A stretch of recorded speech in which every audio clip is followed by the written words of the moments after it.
Hello, everyone, and welcome to another elite episode of the Get Authentic with Marcus show. I'm your host, Marques Ogden. On today's episode, we are joined with Mr. Ben Whiting. But before we bring up Ben to the stage, I want to thank one of our amazing sponsors, Tactical Harmony. If you're feeling the weight of pressure in today's unpredictable world, you need to know Rebecca Fitzsimmons. She's a former NCIS special agent turned leadership coach, keynote speaker, and founder of Tactical Harmony. She's led at the highest levels, from leading her teams through high risk missions to guiding teams through everyday change management in the private sector. Now she helps ambitious professionals, leaders, and companies build a victory mindset to defy the ordinary and operate at peak performance in their careers and beyond. She gives you the competitive edge to win more and stress less.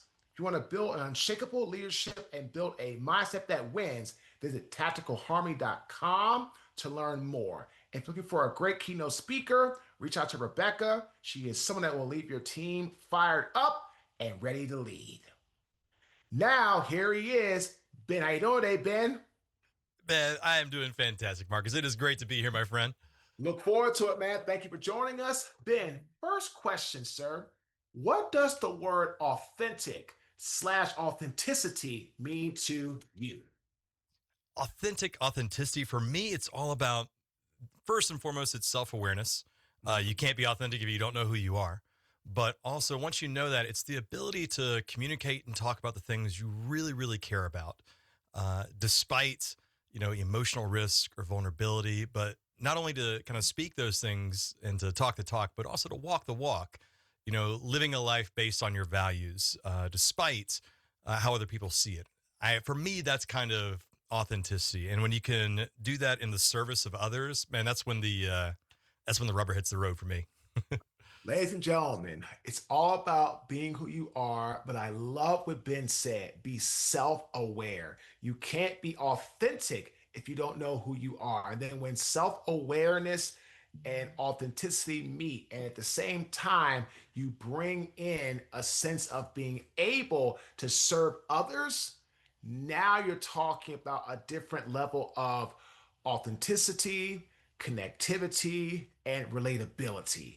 And I love this because so many people, right, Ben, they're so focused on trying to be what they feel everybody else wants them to be. And like I tell people, you Absolutely. can only be who you are. What are your thoughts on that, Ben? Yeah, I mean, it's so difficult these days with, these little comparison machines we have in our pocket, the social media, comparison, number one ingredient for imposter syndrome, that feeling that you're not worthy of being where you are and that any moment someone's going to find out. But you have to remember when you're looking at social media, you're not looking at other people's lives. You're looking at curated content designed by an algorithm to keep you upset so you can, so you'll stay on your phone and people can get money out of your pockets. And it has nothing to do with reality, and it shouldn't impact your self-worth. So then the question becomes, well, if we're not comparing ourselves to other, who do we compare ourselves to? And for me, that has always been, I just try to compare myself to the person I was yesterday and give myself grace because there's going to be days that I'm not better than I was the day before. I think it's, and it all boils back, like I said, to that kind of self-awareness, which is, it's difficult. It's really, really hard to kind of take a good look at yourself. And to do that, you have to be able to, remove your ego. You have to be able to focus on others. I find that when I tend to focus on myself, that's when I kind of get bogged down with anxiety and, that kind of constant pressure you have on your shoulders. But when you can get your focus onto others and kind of have that servant mindset, that is, again, I'll steal the phrase again, when the rubber hits the road and when I kind of feel like I'm also, making progress. You know, my background was, I'm kind of a bit of a fraud. I speak all over the world. I'm hired to consult and do sales and leadership consulting. But at the end of the day, I am a street performer. If you go way back to when dinosaurs roamed the earth and the internet was still called the Yellow Pages, I made a living going on the sidewalk, building crowds, asking for tips. And that's how I, paid my bills for, 2 or 3 years living in Chicago. And I'll tell you a story real quick. I remember one day there was this girl named Emily in the audience, and I don't know what was going on, but it was very obvious Emily was having a bad day. And, small body language, big frown, mopey. And her mother came up to me and said, "Sir, is there anything you can do to, I don't know, just, lift her spirits? Can you do something for her?" And before I even really thought about it, it just popped out of my mouth. I said, "Ma'am, I'm going to make her the star of the show." When I was a street performer, what I did was sleight of hand magic. I did like little magic shows.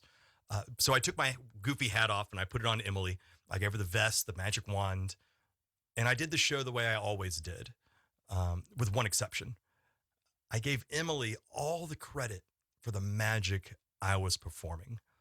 And the reaction from that audience was incredible. More importantly, the reaction from Emily, like the smile, the frown was gone. She was all smiles. She was like waving the wand around, slapping strangers, trying to make magic happen. It was awesome. And as a side note, it was also, one of the fattest hats I'd ever received up to that point in time as a street performer. A hat being the size of your tips after a show. And that's when it kind of really hit me that, excellence, it's not about our performance. It's about the other person's experience. It's not about what we do. It's how do people feel while we're doing it.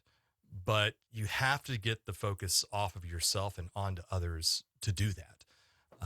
That was a very long-winded answer to your question. So my ADHD kicked in and I started rambling. I hope that's all right.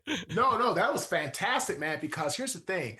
I love what you said about, you were a street performer who now speaks all over the world. You consult, you do sales, and it sounds like to me at that moment from that awesome, interaction, you were able to really figure out like, wow, this is probably the key or keys to my success and prosperity is how can I help others and deliver an amazing customer experience? And that's my Absolutely. next question, right, Ben? Before we get into your speaking, your transition from street performer to speaker and all that, I want to touch on customer experience. I tell people there's two things in customer regard: customer experience, customer service. Customer experience is how you treat me from the beginning of the sale to when the sale's complete and just continue to make me feel that I matter. That's customer experience. Customer service is when something goes wrong or needs to be fixed and you come back and you fix it. So I tell you, customer service is great, but if you want to Absolutely. excel in business, in life, and thrive, you better learn to master customer experience because that's going to always keep your hat tipped full with business, with leads. Please, Ben, shed some light from your experience about customer experience, how important it is in the business world. Every time we communicate, every time we interact with someone, two things are always happening. We're working to achieve results and we're managing relationships every single time, whether we are intentional about it or not. And success, I comes, thinks when we can balance those two things. And so many people, I think, are focused on results and, how do I get what I want? Not realizing that, real success doesn't happen without other people. And so we want to invest in those relationships. We want to make sure people, as you say, know they matter. The simplest thing I always talk about in terms of communication is just figuring out how to, there's a great Zig Ziglar quote. People generally don't care what you know until they know that you care.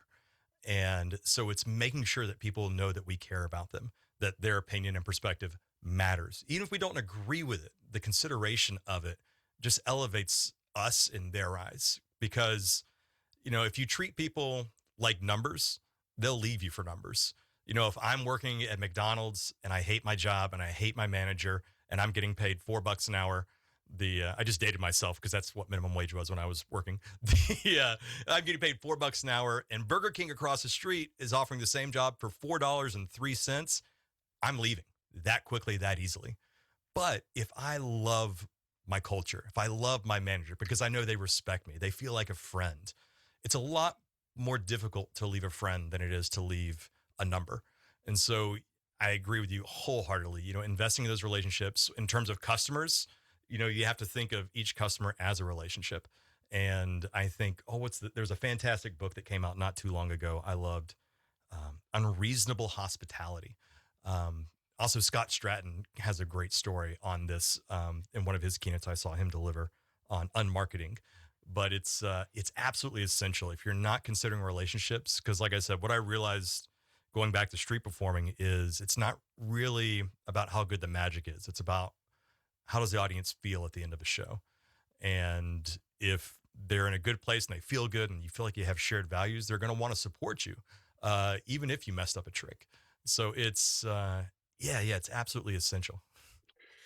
Ben, a couple things. I love that segment. I was talking to a client earlier today about it's not what you say, it's how you say it, or how what you say makes people feel. I was telling him, do or did people love Dr. Martin Luther King Jr.'s I Have a Dream speech, or did they love how he said his I Have a Dream speech? Big difference, right? Huge If difference. you go back in time, you can't. I don't remember ever reading that speech, but I can remember all the times I listened to it. And I think the key to being memorable is in that delivery. All of it, we all have a favorite book, a book that we love, but none of us can recite a page out of it verbatim. But we also have songs that we love. And those songs, for better or worse, we can probably stumble our way through the whole lyrics. And the reason is that delivery, that melody is what makes things memorable. And absolutely, it's not what you say, it's how you say it. And making sure that, when we tell our stories, the audience is thinking of theirs. That's when you can really kind of take it to the next level, I think. I love this. Ben, please tell us more about the work you're doing today, how you transition from a street performer to a speaker, speaking globally, and doing all the amazing things you're doing at this time. I will give you the Cliff Notes version. All my degrees are in theater and acting and directing, and so I got into an acting school in Chicago, the school at Steppenwolf, and I was in class 6 days a week from 8 a.m. to 6 p.m. And I didn't want a typical job, working as a waiter or a temp job. I wanted the ability to be able to audition and to work whenever I wanted to. Also, I'm always an entrepreneur at heart. I like it when the harder I work, the more successful I am. That of course, other side of the coin, if I don't show up, if I'm not doing my job, I should feel that. That's a consequence I want because it's a great teacher. So I started street performing, and so I had this acting career and this magic career. What was so interesting about the street performing is once I started making the audience the star of the show, like I did with Emily, someone, when someone who saw me on the sidewalk said, "Can you do this at our country club?" Someone who saw it there said, "Can you do it at our corporate event, at our leadership summit, at our sales kickoff, at our trade show, on cruise ships, all over the place?" And that career just kind of took off doing that. Uh, in terms of acting, I was hired by a professional company, a theater company in Northern Michigan. And I'll be honest, man, I fell in love with the executive director and I never left. And she's my wife now. So it worked out for me. Yeah. So I really had to lean on the corporate entertaining side of things. And I got to the point where I just wanted to have more of an impact. I think entertainment is great. It's fun. It's important in terms of building culture, like having those fun experiences. But I just wanted to feel like I was helping people more. So I applied to give a TEDx talk back in 2000, I want to say 15, 16, somewhere around in there. And I was selected. I gave a very quick, like 8-minute TED talk, but there was a woman in the audience named Angie Morgan, who was the owner of a leadership development firm called LeadStar. And her and I talked a little bit, and long story short, she hired me. And I was like, "Look, I don't know anything about leadership. I don't know anything about any of this stuff." She's like, "Keep your Q&A short. We're going to give you a script and we're going to teach you as we went." And she took a shot on me, and I'm so glad she did because I was a corporate training road warrior. I was doing on leadership, on negotiation, conflict resolution, how to use Microsoft Outlook. And frankly, I don't use Microsoft Outlook, like corporate training on everything all over the world. And then I started just incorporating the magic into the trainings just for fun, because I noticed there were a lot of trainers and speakers out there who had great content. It's just the audience was asleep while they were delivering it because it's not what you say, it's how you say it. And so instead of talking about, if we're going to talk about a high performing team, rather than using like a cheesy example out of the workbook, let's talk about a 3-card Monte scam because the principles that make them successful are the same. It's just one's a lot more interesting to watch. And then one day someone asked me if I could do a keynote. And I said, absolutely. And I went home and Googled what on earth is a keynote. And but as soon as I did that first one, it was like all the roads intersected. The leadership training, the sales consulting, the theater, the professional entertainment. And I got to bring all that to bear in 60 to 90 minutes for audiences all over the place. And I haven't looked back since. I absolutely love what I do. Yeah, man, this is fantastic because I tell people all the time, keynotes are not about your content as much as the stories that relate to the theme of the event, along with how Absolutely. you deliver it and how you can really make people enamored by what you say. Okay, so I had the privilege of speaking for a company called Equitable. It was called AXA Advisors back then when I did in 2017, Mhm. and the global event planner said, Marcus, if you want to be an individual that is super successful in this business, you have to learn how to master three key elements: stage presence, audience engagement, educating your audience. Give us from your perspective, Ben, stage presence. How can somebody that's listening that wants to be a speaker, that's trying to grow in their career, how would you teach them or how would you tell them to learn how to master stage presence? Stage presence. So I've had multiple mentors throughout my life. It's one of those things. It's a philosophy of mine. If you want to do something, find someone who's already done it, become friends with them, and get them to teach you. People who have taught me, Jim Dotting, who's no longer with us, he was the vocal coach for the Royal Shakespeare Company, or the teacher of the teacher, and that's a big part of it. We have to understand what instruments we have. We have our body language, we have our voice, and we have our stories. And I think those are the three main ingredients for stage presence and engagement. Vin Jang, another dear friend, great mentor, has a ton of wonderful content online about how to be more effective at communicating and presenting. But you have to realize it's a skill. You're not just born confident or born with the ability to connect with an audience. People tend to inherently understand that if I want to be a classical pianist, I have to spend a lot of time practicing my scales. But they think, if I have the words, I should be able to communicate. When the reality is how we use our voice, how we use our hands, the arc and structure of a story. Those are all things that we can learn and practice. Um, and yeah, you just have to invest time and energy into that at the end of the day. Confidence, I think, you know, you have a lot of people who are shy that are just like, I'm not allowed, I'm not a confident person. And it's like, well, you can be shy, just be loud. Like it's it's not they're mutually exclusive. I think and the great thing about confidence is when you develop confidence around communication, you are then perceived as a confident person because it's the one skill that permeates every other facet of our lives. Whether you're on a Zoom, whether you're face to face, whether you're on the street corner, or whether you're standing on stage in front of 3,000 people, those skills always come to bear. The What was the second half of your question? I want to make No, sure I'm no. So answering it next all. question. So I only asked once. So this is good. All right, good. So when it comes to engaging an audience, I've heard you say several times, people have great content, but people fall asleep or they don't pay attention. And I've seen that, and I've seen people. I spoke at a job not that long ago, and there was a speaker on stage before me who's actually pretty good. Good content, not bad delivery, but she wasn't really doing a good job of like being very vocal, I think, and she kind of got drowned out a little bit. When I spoke, and I spoke at the beginning of lunch, like they were eating lunch, and Ooh. people were still Oh. eating lunch, right? Walking Sorry, up to man. the That's buffet, rough. all that, right? But after about 5 minutes, I could look in the audience, I could tell I had people's full attention because I teach my clients, right? This is so big, right, Ben? If you don't capture an audience in the first 60 seconds with a story, a quote, something that ties into the theme of the event, you're done. It's going to be the longest Absolutely. hour of your life. So, my question for you is, how do you teach people to have the ability to engage the audience so they don't fall asleep? Well, there's lots of skills. And like you said, there's tactics to that. I can perform a magic trick, which I don't recommend because I think there's a lot of bias around it. But the easiest way is asking a question. When we communicate with an emphasis on questions rather than the statements, a few wonderful things happen. First, people know that we care about what they're thinking and their perspective.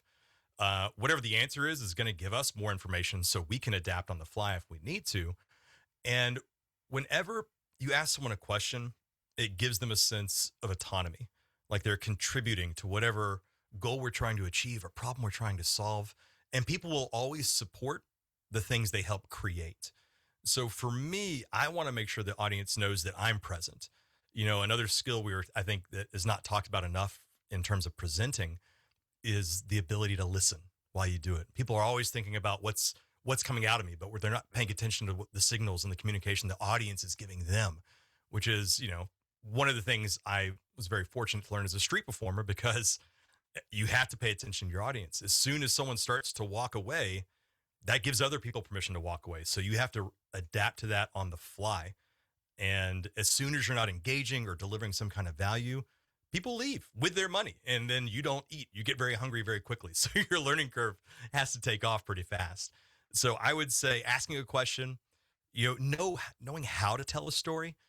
So many people, I think, tell stories in past tense, and I think present tense is a lot more interesting. To say, like, I think it was, a Wednesday, a Saturday, it was 1993, the OJ trial. So it was summer 94. And like, by now you're gone. You don't know, because I'm not distilling it down. But if I just hop in and say, friends, I took a look at the ticket, I wiped a tear from my eye, and I threw it in the trash can. We're there. We're in the story. Like, we're there emotionally. And by the way, I just made that up. I have no idea what happens next. But engaging people, not just in terms of facts, but engaging in terms of emotions as well, is something our brains are hardwired to lock into. It's why stories are so much more impactful than statistics or logic.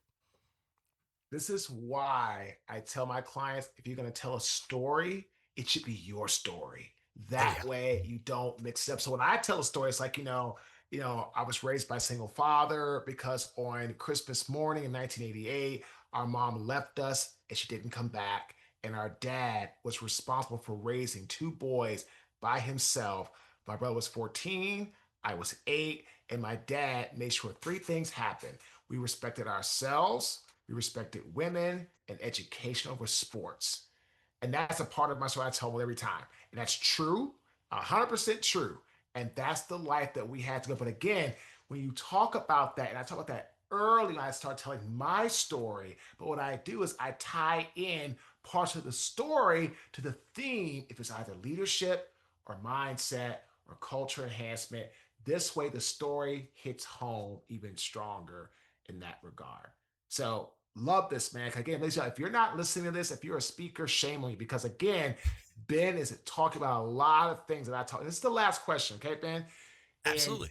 2 minutes or less, talk about how important it is, how you educate people and give them something that they didn't have before they walked in the room that they can walk out with to make their life better in what they do. You have to, before you can educate others, you have to educate yourself. You have to know your audience. That's number one. But once you have that, then it's a matter of using the skills we've talked about up to this point in time in terms of engagement, in terms of, keeping people on the edge of their seats, laughing, having a good time, making sure you're not just delivering facts, but you're touching into emotions. And once you have them really connected, man, they're a lot more likely to remember what you say after you leave the stage. And for me, it's all about communication because, it's butter in the pan for everything that we do. And, people don't connect with the best ideas. They connect with ideas that are communicated the best. If you have a product or service that's this great, but you can only communicate it this well, how does the world see it here? So you got to get those even. From there, it's all about connection, human connection. How do we lead others? This is the key to leadership and leading others. But connection is also the key to not having to worry about things like retention or turnover. For me, motivation, it's not about finding ways to make people do great things. It's about making sure people feel great about the work they're already doing, because then they intrinsically want to do more and they intrinsically want to improve. And then the last thing I always like to talk about is how we think, our mindset. Connection is how we lead others. Our mindset is how we lead ourselves, whether that's personal leadership, whether that's resiliency, whether that's dealing with change, and realizing that as you go through life, I do lots of exercises around this one idea, but the things you look for are the things you find. You know, if you go through your day looking for things to complain about, things that are not fair, you know, reasons not to like people or reasons to believe, you know, you can't achieve the things you really want to, congrats, you are going to find them. But if you go through your day looking for things that inspire you, you know, things that make you laugh, you know, reasons to give people the benefit of the doubt and a little bit of grace, and reasons to believe you can achieve things that other people say is impossible, that's what you'll find. And you'll get a glimpse of the limitless potential I believe we all possess. I think it was Nelson Mandela who said, everything in the world is impossible until someone decides it's not, and they do it. But you have to make that choice. You have to, you know, be conscious about where your focus is going. So yeah, I hope that that was a lot of stuff really quick. Great answer, man. Ben, phenomenal interview. Ben, how can our audience get in touch with you? benwhiting.com. And then my LinkedIn handle is just Ben Whiting Speaker. Same thing on Instagram. And yeah, you can email me at ben@benwhiting.com. I love connecting with people. And I hope I hear from some of you. And of course, keynote speaker all over the world, worked with American Express, Apple, Google, Unilever, a lot of international associations. So like you, I tend to be the opening or the closing keynote because I bring energy, magic, fun, mind reading, all that good stuff. Love it. Again, ladies and gentlemen, great interview. Same thing about bringing the energy, just sensational. Reach out to Ben. We want to thank Tactical Harmony for sponsoring this amazing episode. And the authentic tip of this great interview: in life, always remember this: what you look for, you're going to find. If you look for complaining, griping, whining, moaning, life's not fair, you're going to find it. You look for greatness, prosperity, fulfillment, serenity, you know, elevation, you're going to find it. So again, live a life of going after and trying to find great things that you want in your life. When you do that, you put yourself in position for greatness. Again, my name is Marques Ogden. I am the host of the Get Authentic with Marques show. Thanks for tuning in. Have a fantastic day.